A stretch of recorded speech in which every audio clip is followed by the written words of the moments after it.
Good morning, and welcome to the Herb Day Radio Saturday Morning Business Showcase. This time is set aside to help listeners learn about topics of business, services, medical, and legal matters.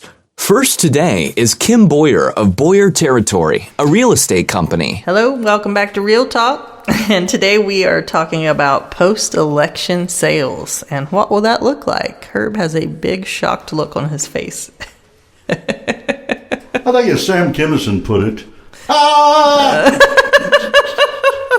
That's exactly right. Exactly right. So what will the home sales look like after the election? We don't know. Will the election end? We don't know.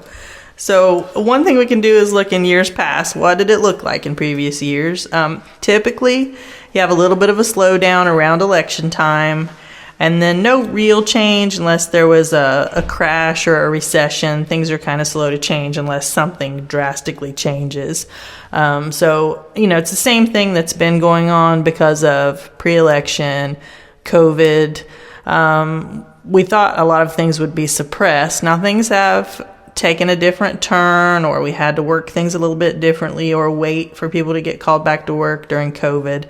But honestly, it's driven sales up. It's a seller's market. There's still a need for inventory. So we're still looking at that. And sales in October, I looked at the sales for this year versus last year, and sales were up 34% in October of 2020 over October of 2019. So that is a huge jump, like over a third. The median home price rose 16% over the same time last year. So prices are up and sales are up, and it's still a really, really good market. So, and so I was looking at what kind of buyers are buying, what kind of sellers are selling, and it mostly depends on the market, the home itself, the area, and buyer confidence. And it's the same locally or with foreign, like luxury type buyers. I've been reading a lot of material. Some are waiting on the election results. Some are trying to complete the sale that they have going on currently before the election is complete because they're afraid of what that's going to bring. And some aren't bothered by it either way. Some are like, live and let live. We got to keep on living our lives. If you're going to buy and sell, just do it. And some are waiting until the first part of the year just to kind of wait and see what happens. So sale prices are still great for sellers. Interest rates are still really, really good for buyers. I was just talking to Brian Smith from First State Bank. We had lunch, and he said that he is still just overwhelmed with new purchases and also refis. So if you've been thinking about refinancing your home, it's still a really great time to do that. I mean, around 2%, almost free money. It hasn't been that good for a long time. So that's a really, really good thing to do right now. So you have to question the wisdom, I would think, of somebody, and forgive me for jumping in, but you have to question the wisdom of somebody who's putting off until the first of the year to do something that they know they want to do and that they're going to do anyway, when there's every advantage to doing it now. Am I missing something? No, it's just fear-based is the reason why, but... So, I mean, if interest rates are on the average of 2%, they can really only go up. Correct. I mean, only 2 points and it's no interest at all. And has that ever happened? 0% interest on a mortgage? Ever? Not that I know of. I mean, I'm not a lender, but I've never seen it myself. Right. So it seems like if you're going to do it, do it. Yeah, I agree. So that's what I wanted to mention Brian today. I've worked with him a lot. He's a great guy, great to work with. He's at First State Bank, and Brian's number is 937-205-0174 if you want to reach him. And his email is bsmith@fsb4me.com. So that's an easy way to reach him, and he's great to work with. And I heard, he told me that First State works primarily, if you're in Ohio, if you're listening to this in Ohio, it's primarily south of Columbus, all the way down to the river, and then they've just acquired some places in northern Kentucky. So anywhere in that area, they can help you out. So those are the things that are going on, and again, there are way more buyers than sellers. Way. I'm in a few different groups as a realtor, Facebook groups and online groups. I'm in a group with other real estate brokers. I'm in a group with military relocation professionals where we send people, from state to state. I'm looking for somebody in this area. Local buyer needs in our 7-county area, and also Cincinnati buyer needs. And locally, everyone still wants the same thing that they've always wanted. A 3-bed, 2-bath with a garage would be a bonus on a couple acres at the edge of town. How many times do I hear that? Every day. And honestly, that's the best. I mean, it's the country American dream. You're not too far out of town. It's everything you need, not too much to take care of, usually puts you in a decent price range. So that's what everyone wants. Now, some of these groups that I'm in also, I typically don't like to mess with the coming soons because you just get yourself in a bunch of trouble. But there is a category on our Cincinnati MLS for coming soons, and which are the same as we call pocket listings. Someone who's not quite ready to list, but if you get a buyer, which sometimes turns into a nightmare. But I'm on all these lists, and mostly it's in people that are in search of. Occasionally you'll see one, this is hitting the market tomorrow, this is going on tonight. And I mean, you don't even need to do that right now, because when they hit the market, it's like a feeding frenzy of piranhas out to get your property most of the time. But here's just some of the things, like I told you what they're looking for locally. And it used to be around $125,000 was the property. If you were around that price and you fit that description, you could sell right now. Well, nowadays it's more, you could be up to $165,000 with that description, and it's still, they're going like mad. But in Cincinnati, some of what they're looking for, I'll just read to you a couple of the things that are in my group. Up to $150,000 in the Loveland, Milford, Mainville area. Up to $325,000, a 2-bedroom in Hyde Park or Oakley, a 2-bedroom.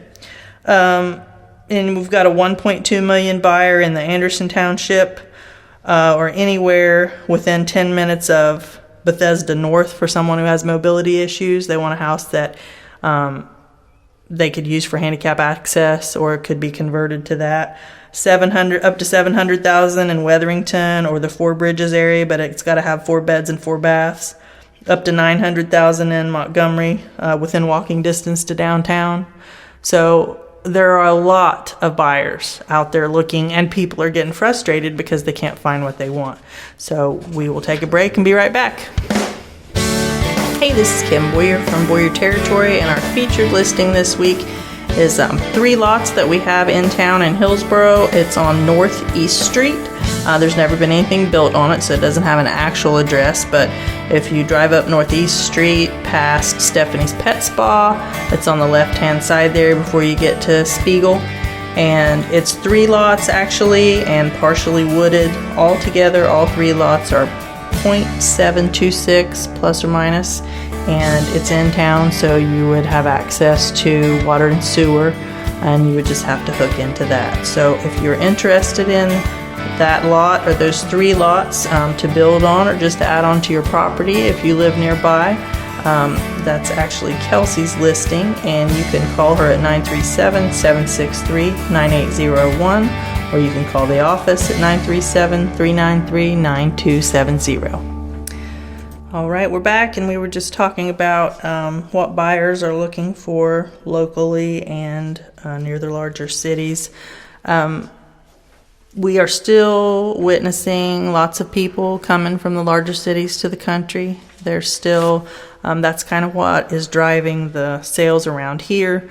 But I recently heard I know we talked about last time, they were the great exodus from the large cities, but I've heard that some people, like in New York, who have lived there all of their lives, who are not leaving the city, but are taking advantage of what's still there for sale, and they know that eventually they will pull out of it. So, like I said, different kind of buyers, different what they're looking for. And you mentioned vacant land, and I have had some people who've called in and talked to me about vacant land because they can't find what they're looking for. And you can, it's difficult to buy land. You need a large down payment, and it's a little tougher than just buying a property with a house already on it. But you can get those package deals where you're buying the home and the land together. That makes it a little bit easier. And, it just depends on, some land is undeveloped, never had anything on it, so you have to think about the permits and what the cost is going to be to get water and electric and sewer or septic or whatever's on that. And then, I've got a couple pieces of land for sale right now, just small lots, but they already have the water taps on them and the sewer or the septic. So that's something that you wouldn't have to consider at all. So that's something that you look at when you're considering the price, because flat vacant land that's never had anything on it should be a little bit cheaper than something that's developed, unless, it's an up-and-coming area and it's going to be really desirable. So all those things you have to look at. But there's still more buyers than there are sellers, and still lots of sellers waiting because they can't find what they want. They can't find what they're looking for. They're still holding back on selling theirs. But I'm friends with some Chillicothe realtors who said that people are starting to just take advantage of the market that we have. Even though they can't find a place to go, they're going ahead and selling their property at top dollar and then renting something. So, it just depends on the person if you want to do that, if you want to mess with that, because a lot of times you may have to put stuff in storage, Well, it's difficult to find anything to rent. It is. Finding something to rent is about as hard as finding a place to buy right now. Yeah. So, it's like they say, they're not making any more, any more right. Real estate, but as far as construction and that sort of thing. But you and I were talking during the break about the vacant land, and I guess probably I'm talking about out in more of a remote area. But even at that, I can see where lending institutions would be a little hesitant to lend on that, because especially something that you may not be making improvements upon. Right, and that's just something you would have to look at. But in talking to Brian this week, he was saying that his bank, and maybe other banks too, have like their own interior loan, the profile, the portfolio loan.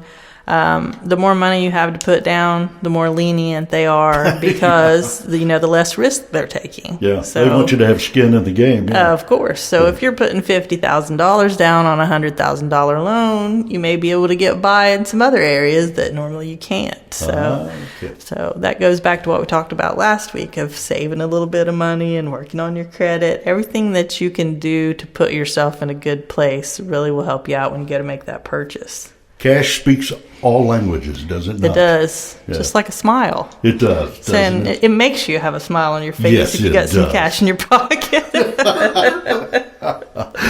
So I've heard.